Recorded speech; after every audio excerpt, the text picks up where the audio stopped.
Bonjour Elisa. Bonjour Maïti. Je dirais enfin je te rencontre. Depuis le temps que j'entends parler de toi, que j'ai des retours de femmes aussi qui me disent qu'elles t'ont rencontré et qu'elles en ont été transformées.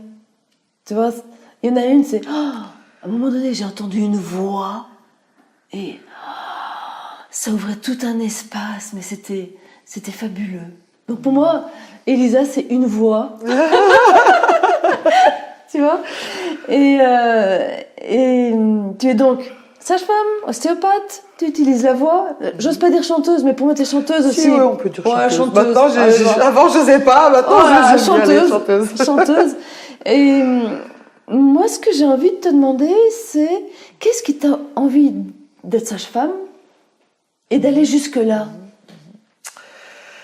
Et ben finalement, c'est aussi tout un parcours personnel, puisque en fait, moi j'ai eu, on va dire, l'occasion de rencontrer la médecine très tôt pour des histoires personnelles. Mmh. Et j'avais déjà cet objectif-là de pouvoir aller vers la physiologie et travailler dessus. Et même avant de démarrer mon cursus de sage-femme, je savais déjà que j'avais cette envie-là de pouvoir travailler sur l'ostéo, sur quelque chose d'autre en fait. Voilà. Au-delà de ce qu'on pouvait proposer en médecine classique. Voilà. Et la sage-femme, le domaine de la sage-femme, pour moi, c'était vraiment quelque chose d'intéressant parce que j'avais envie de travailler avec les bébés qui allaient bien, cet univers-là de la physiologie, c'était vraiment quelque chose qui m'a vraiment appelée et qui m'a laissé un peu, on va dire,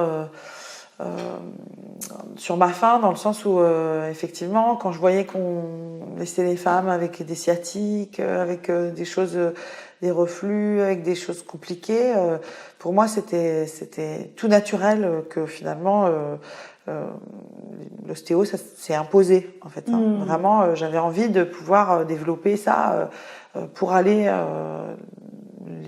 leur donner d'autres possibilités en fait. Pour permettre une grossesse plus harmonieuse. Voilà, pour leur laisser cet espace-là de récupérer leur grossesse, en fait. Récupérer leur grossesse. Ouais, carrément. Et là aussi, le chant, pour moi, ça a été quelque chose de vraiment d'abord personnel, puisqu'en fait, j'avais envie de chanter pour moi. Et sur Lyon, il faut savoir ce qu'il faut savoir quand même, c'est qu'avant d'être une voix, je me suis fait jeter de toutes les chorales de Lyon. C'est-à-dire que, enfin non, peut-être pas, mais en tout cas, j'ai fait plusieurs auditions et on m'a dit, mais non, vous avez une voix qui est trop... Effectivement, à l'époque, j'ai fait des examens et j'avais des nodules sur les cordes vocales. D'accord. Et voilà, des nodules qui étaient vraiment très anciens, pas très vascularisés.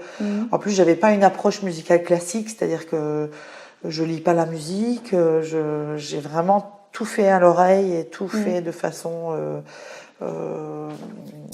spontanée, on va dire. Instinctive. Voilà,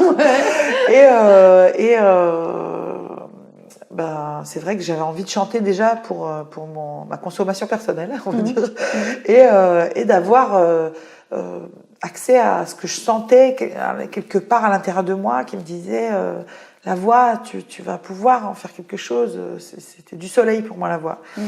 La musique fait partie de ma vie depuis toujours et le fait de pouvoir travailler la voix, c'était vraiment quelque chose qui s'imposait au fil du temps. Mais c'était pas un travail comme on l'entend aujourd'hui, c'était plus une découverte sensorielle qui m'appelait que quelque chose de vraiment carré, qui est pas trop mon mode de fonctionnement. Voilà, c'est ça. Enfin, j'ai bien essayé, hein, mais ça marchait pas. Voilà, donc je me suis rendue à l'évidence.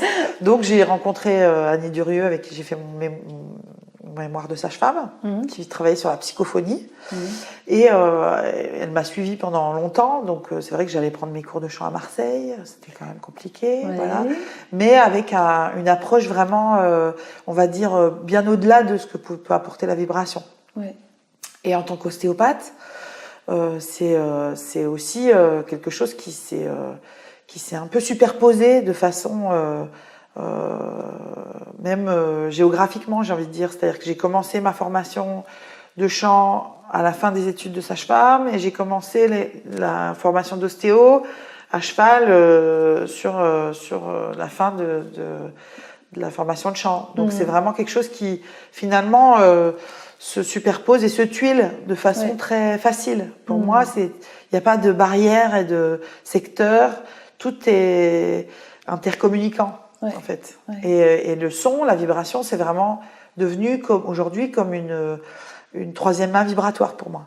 En fait. Voilà. Et surtout, ce qui est juste fantastique, c'est que quand je laisse le son sortir et se connecter avec le tissu que j'ai sous la main, par exemple, voilà, sur un bébé, on peut avoir deux zones qui sont en balance pour travailler. Et quand j'envoie le son, c'est comme un rayon laser qui va venir vibrer entre ces deux structures et qui va faire comme un booster pour réinformer et faire travailler le tissu tout seul. Et c'est cette notion-là qui me plaît le plus. C'est-à-dire que là, le son fait son travail de lui-même. C'est-à-dire que c'est pas moi qui vais diriger, c'est je chante le chant de la cellule, le chant de ce qui m'appelle dans le corps. Et comme quand on verse de l'eau dans un jardin et que l'eau ruisselle sur la terre et qu'elle va imprégner tout l'espace, toute la terre pour la rendre souple, j'ai le sentiment que la voix, c'est vraiment ça que je peux atteindre aujourd'hui. Mais c'est plutôt quelque chose qui me remplit de joie dans mon travail de thérapeute que quelque chose qui est très cortical, mentalisé et guidé en fait. C'est vraiment beaucoup plus libre. Et du coup, là, quand tu dis que tu utilises le son, c'est de l'improvisation que tu vas faire ? Ou c'est un peu toujours le même son que tu vas tenir, ou c'est ce qui vient? Voilà, c'est comme pour les accouchements en fait. C'est la même chose. On fait pas un accouchement pareil.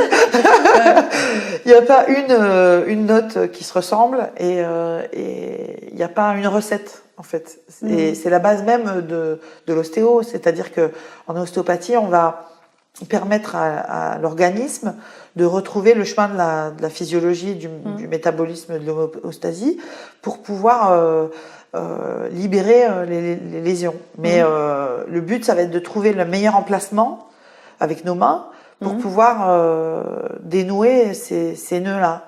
Et on appelle ça un fulcrum, ça s'appelle point d'appui. Et c'est vraiment quelque chose qui va laisser la place au corps. Le principe d'auto-guérison en fait, voilà, pour qu'il réagisse. Et alors ça va plus doucement. C'est comme quand on apprend quelque chose à un enfant. C'est-à-dire que quand on lui fait sentir, quand on lui fait un nœud, qu'on lui prépare le terrain, qui fait son nœud, il est trop fier de l'avoir fait tout seul. Mais si on le fait à sa place, ça va plus vite. Mais ça lui apprend pas. Nous en ostéo, on va faire le nœud ou dénouer les nœuds et laisser le corps le dénouer complètement. Et comme ça, il va apprendre le chemin de se libérer et il va mieux le garder en mémoire, mieux l'intégrer, l'archiver et permettre d'éviter de renouer, de toujours revenir avec les mêmes lésions. Par exemple, moi, en ostéopathie, je peux pas supporter d'avoir toujours les mêmes choses qui reviennent. Il faut qu'on passe les étapes, les marches. Si on revient en arrière et qu'on repasse toujours les mêmes choses, c'est qu'on a loupé on tourne en rond, quoi. Voilà, c'est ça. Donc dans l'évolution, j'ai besoin que dans mon travail, ce soit plus que juste j'ai plus mal à la cheville, j'ai plus mal au dos. J'avais envie que ce soit autre chose, que ce soit vraiment un partage et que dans le soin, il y ait autre chose que de la plainte ou de la demande. Au niveau hiérarchique, on n'est pas du tout pareil. Quand moi je chante devant quelqu'un, je suis obligée aussi de lâcher l'ego, d'ouvrir toutes mes portes à l'intérieur, de rien garder et de laisser venir ce qui doit se libérer. Mais c'est vrai que ce travail-là, il est possible aujourd'hui parce que il y a eu un peu de choses avant, mais c'est pas forcément simple et c'est pas forcément le chemin qu'on propose aujourd'hui aux soignants en fait. Et à mon sens, c'est vraiment capital puisque finalement, il y a quelqu'un qui en parle très bien, c'est Hervé de Ricoeur, qui parle de la capacité, le potentiel en fait que le thérapeute a, le potentiel que le patient a et le potentiel qui va réunir les deux choses. Et que finalement, si personne n'a conscience de ça, ça peut effondrer les fonctions de chacun et le travail. Au lieu de se compléter, quoi. Au lieu d'avoir une synergie qui va être de l'ordre du Tao, quoi. L'équilibre est plus fort que les deux parties séparées. Donc en fait, vraiment, cette rencontre-là, pour moi, c'était vraiment une rencontre humaine et pas une rencontre de soignant à soigner ou de voilà. Et du coup, toi, aujourd'hui, tu fais beaucoup plus de l'accompagnement en groupe ou de la préparation à l'accouchement, des accouchements, d'ostéopathie, Je fais tout. C'est-à-dire que là aussi, j'ai pas choisi de me mettre dans une case, en fait. C'est compliqué pour moi d'aller. C'est-à-dire que j'ouvre les portes et je les ouvre pour moi aussi. C'est-à-dire que dans le tout est possible, pour moi, j'aurais jamais imaginé, par exemple, emmener des ostéopathes aller travailler avec les dauphins pour finalement être plus aptes à soigner des bébés. Mais les dauphins, ils sont pareils que les bébés. C'est-à-dire que les dauphins, si on a trop envie de les voir, ils s'en vont. Si on a peur d'eux, ils s'en vont. Et si on est juste centré, juste en ouverture et qu'on n'attend rien, ils viennent. Et là, c'est magique, c'est merveilleux. Moi, j'avais pas la révélation cétacée avant d'y aller. J'étais juste très intéressée. J'avais un petit peu cette interrogation-là de savoir comment ils faisaient pour scanner les différentes couches, parce que chaque note correspond à un métamère embryologique dans le corps. Et j'avais vraiment une préoccupation intellectuelle en allant. Et finalement, quand je suis allée dans l'eau, je suis passée en mode limbique, comme les accouchements. C'est-à-dire, j'avais plus une mémorisation linéaire. C'était une mémorisation sensorielle, complètement déconnectée du temps, de la réalité, de l'espace. Et j'ai respecté aucune consigne, qu'il fallait pas faire de bruit avec la palme, tout ça. Mais j'ai vraiment senti cette possibilité-là qu'on avait de sortir d'un espace classique, en fait. Voilà. Donc, et avec les dauphins, tu as utilisé les sons, toi? Avec les dauphins, je chantais avec eux, je pouvais pas faire autrement. J'ai fait tous les bruits des animaux. Et vraiment, c'est incroyable, hein, vraiment la connexion. Ils chantaient avec toi? Ils ont dansé, ils m'ont appris à palmer. C'était vraiment fort. Et quand ils nous scannent, c'est vraiment quelque chose qui nous enveloppe de l'intérieur. Ça fait comme quelque chose de tout moelleux et tout. On le sent, même si on les voit pas, on sent que ça vient travailler sur toute l'enveloppe autour de nous. Et j'ai eu la chance d'emmener aussi une femme enceinte qui était à 6 mois de grossesse. Et avec elle, il s'est passé aussi des rencontres phénoménales avec les dauphins. Ils sont venus vers elle, son bébé, il a communiqué directement. C'était vraiment très très beau, quoi. Donc il y a 10 ans, j'aurais pas imaginé que j'allais faire ça. Et pour moi, le fait de pouvoir être engagée dans ce travail-là, aussi bien dans la voix, parce que ça me plaît la voix, dans l'ostéopathie, parce que pour moi, je trouve qu'aujourd'hui c'est essentiel et que c'est très complémentaire avec la médecine classique, notamment en chirurgie, notamment en postpartum, en gynéco, tout ce qui est fertilité, protocole de fertilité, retard de croissance. Voilà, on a un champ de potentiel en ostéo qui est juste au début du début et qui est très très complémentaire avec le domaine médical, avec une prise en charge classique et qui est pas du tout exclu de pouvoir marier. Et moi, j'ai eu la chance de pouvoir accompagner des femmes en chant, en ostéo, pendant le travail, dans un hôpital. Et je veux dire, là, c'est juste formidable. Et pour l'équipe, et pour le staff, et pour la femme, et pour le bébé, n'en parlons pas. Hein, parce que vraiment, le vécu de l'accouchement, il n'est pas du tout le même pour un bébé quand on a un accueil qui est chantant. Voilà, c'est ça. Enveloppant, ouais. Et ça t'arrive des fois d'accompagner des accouchements à domicile?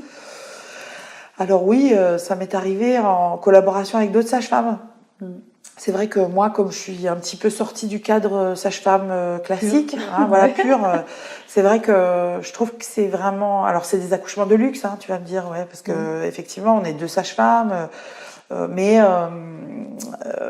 sachant que pour moi, aujourd'hui, c'est des accouchements où je ne demande pas d'honoraires. Donc, je suis juste en plus pour pouvoir accompagner les patientes. Alors, je ne peux pas le faire pour tout le monde.